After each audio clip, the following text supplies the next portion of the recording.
Okay, let's jump right in. So many of you have asked for this. A fast, effective way to get informed on something that feels really vital right now. Mm-hmm. How to have a beautiful, meaningful holiday season without feeling completely, drained by obligation. Exactly. And that's really the mission for our deep dive today. It's all about reframing the season. Reframing, how so? Well, we're looking to subtract the stress, but you do that by strategically adding something back in, these intentional, personalized traditions. Okay, so moving away from the things we feel like we have to do. Yes. Yeah. That feeling of performance anxiety, the obligatory early morning rush for Black Friday deals, or, being chained to the oven baking that one specific recipe. Right. We want to zero in on creating moments that feel genuinely special, and this is critical, personal. I love that framing. Obligation versus intention. Huh. So we dove into a stack of sources on this, looking at modern approaches to building traditions. Yeah, with insights from people like etiquette expert Genevieve Dreitzen and therapist Una Metz. And our mission is to pull out 5 core, actionable suggestions you can use right away. But I think more importantly, we need to understand the philosophy behind why we even need new traditions right now. And that philosophy, I think, is the true foundation here. Dreitzen gives us the perfect place to start. She says that traditions are definitely not about performing perfection. That hits home. Right. If your goal is that flawless holiday card photo or a magazine-worthy table setting, you're just setting yourself up for exhaustion. It resonates so much. So often we approach these rituals like they're a scripted performance, for social media or for that one critical relative. And what's fascinating is how she pivots the whole goal. She suggests the true purpose of a tradition should be creating moments that feel grounding and meaningful in the life you're living right now. In the life you're living now, that's key. It is, because our lives are always in flux. New jobs, new cities, kids growing up. So our traditions need to be adaptable. She calls them tiny anchors during seasons of change. Tiny anchors. Yeah. And if you use that perspective, the goal isn't perfection anymore. It's comfort. It's stability. That's the lens we need for this whole conversation. Tiny anchors. It explains why a really simple act can hold so much weight. Okay, let's dive into the 5 anchors, starting with one that brings this beautiful global tradition right into your living room. Let's do it. So our first major suggestion comes straight from Iceland. It's the concept of jólabókaflow. The Christmas book flood? Exactly. I know the pronunciation is a mouthful. It's something like jólabókaflow, but the meaning is just so lovely. For anyone who doesn't know, it's the Icelandic tradition of giving books on Christmas Eve. And then, and this is the best part, everyone just immediately settles down to read them, often with, hot chocolate or something cozy. It's not just a gift exchange. It's a national dedication to reading and quiet. Right. It's rooted in their history. But as the sources emphasize, you absolutely do not need to be Nordic to do this. I agree. And the idea of intentionally forcing a stop to the holiday rush is just so powerful. But here's where my skepticism comes in. Okay. If you have a large extended family, say 20 people, buying 20 brand new books on top of all the other holiday spending, it just feels like we're replacing one stress with another. That's a crucial point and a fair challenge. The sources offer some really practical ways to adapt this to keep it low stress. Like what? First, for a big family, just treat it like Secret Santa. You draw names out of a hat, everyone is still involved, but the logistics and the cost stay manageable. You're only buying one book. That immediately cuts the stress by like 95%. But what about the cost? Even one new book can be pricey. Right. And here, we just have to remember that traditions are flexible. The books don't have to be expensive, new hardcovers. You could find amazing reads at thrift stores or used bookstores. Which adds a whole layer of discovery to it. It does. Or, even better, you could all agree that the exchange is for a beloved book you already own.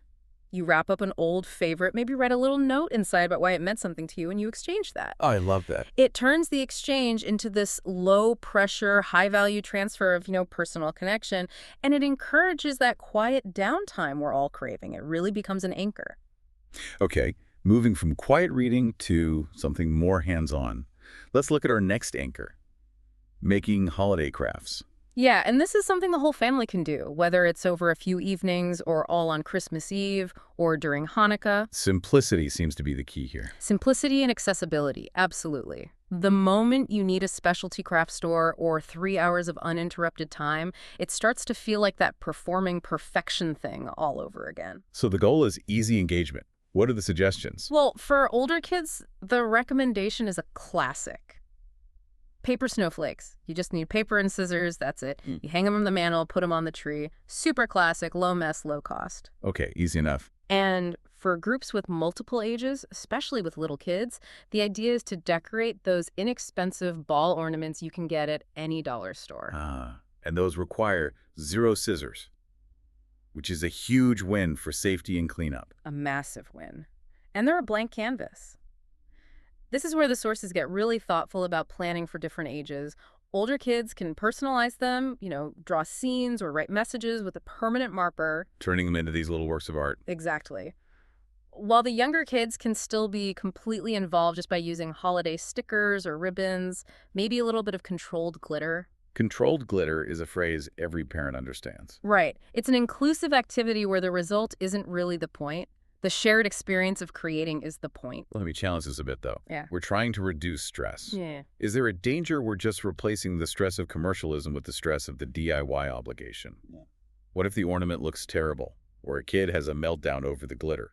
That's a fair question. And the focus has to stay on the long-term value. That's the real anchor here. The single most important step for this tradition is simple. Write the year on the ornament. Because when you pull those homemade ornaments out year after year, they're not just decorations anymore. They're a timeline. A timeline of memories. Yes.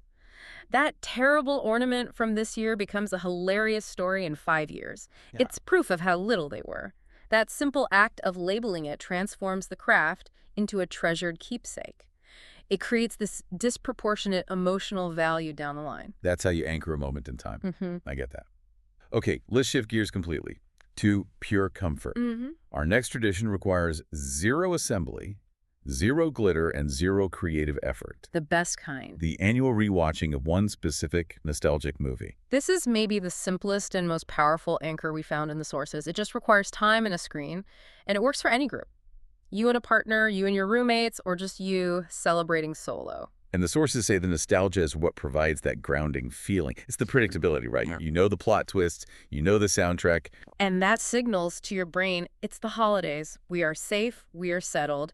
There's just immense comfort in knowing exactly what's going to happen when the rest of the season can feel so chaotic. The sources gave some great examples to show the range here. They did. You could go with a certified classic, something that stood the test of time, like Miracle on 34th Street. Or It's a Wonderful Life. Or maybe a family favorite you grew up with or that your kids love, like a Charlie Brown Christmas. The cinematic quality isn't the point. The association is. But what if? What if a couple has totally different ideas of a classic? How do you pick one without starting a new fight every year? A great question. What's important is establishing the ritual of watching something, not necessarily locking into one specific film forever. So the tradition can be the negotiation itself.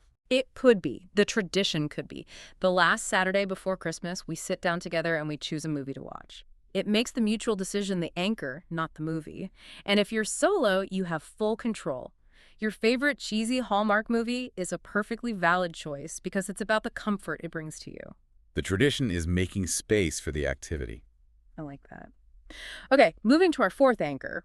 Dreisen calls this one an old-school romantic tradition, exchanging handwritten notes. Yes. And I love the idea of just slowing down enough to actually put pen to paper. It forces a level of intention that an email or a text just can't match. For couples without kids, the sources say they can find really deep meaning in this. Exchanging notes that reflect on the past year, the challenges, the wins, the little moments. It formalizes that gratitude. Exactly. It grounds the relationship in your shared history. But if you're a solo celebrator, this one is tricky. You can't exactly exchange notes with yourself. So how do you adapt it?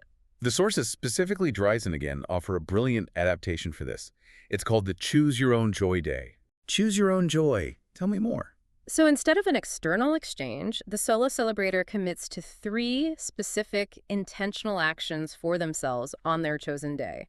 1 treat, 1 tiny adventure, and 1 act of care. Can you break those down? Because 1 treat could be a candy bar and 1 tiny adventure could be walking to the mailbox. And that's okay if it's intentional. But a treat could also be a special dinner you order or buying a piece of art you've wanted. A tiny adventure just means breaking your routine, visiting a museum, taking a drive to see holiday lights, trying a new coffee shop. And the act of care. That could be self-care, like a long bath or reading for 3 hours straight. Or it could be organizing a space in your home that brings you a sense of peace. The point is to turn the celebration inward. It becomes an intentional event, not something focused on external validation. That completely reframes the holidays from being about who you're with Mm, to how you're intentionally spending your time. That's powerful. it really is. Okay, finally, let's look at our fifth tradition, altruism and learning. Consciously making a point to do something nice for others. This brings in the perspective of therapist Una Metz, who talks about the immense meaning we get from small traditions centered on giving. And these are things that are easy to carry on from year to year. Right, which provides this consistent sense of purpose. And again, we don't want the stress of organizing a massive food drive. We want a simple anchor. So what are some of the small, actionable examples? The suggestions are really hyper-local and accessible. One is decorating cookies, but not just for you to eat. You decorate them specifically to give to your neighbors. Which connects you to your immediate community. Actively connects you. Another simple one involves nature. Taking a walk in the woods to gather acorns or pine cones to decorate the table. That act of gathering and creating is a form of giving back to your own home. And of course, the more traditional route, Yeah. choosing a charity to donate to. Yes, but making it a conscious annual decision that you actually discuss rather than just clicking a button online without thinking. And this is where the crucial teaching component comes in, especially for families with kids. Metz points out this is a huge opportunity to teach kids to share with those who are less fortunate. How do you get them involved? You can involve them directly. She says even if it means they take a quarter out of their piggy bank to donate, the action itself, that ritual of giving and learning about need, that's what matters, not the size of the donation. It normalizes generosity as a core annual anchor. That really elevates something like decorating cookies from just a baking task to an intentional act of community engagement.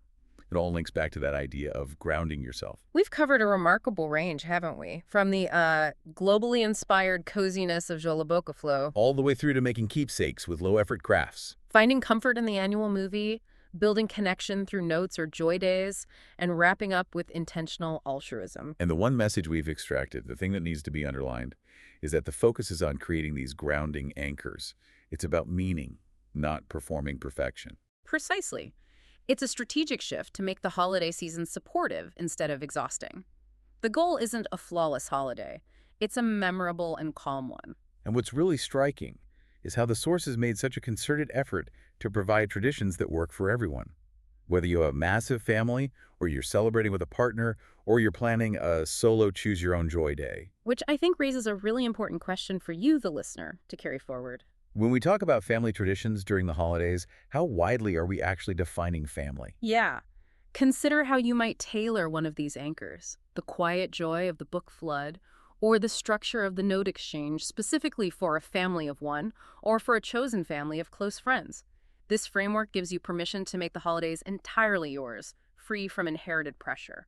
So the final question is, how will you use one of these ideas to ground your own season of change and create meaning that only you define?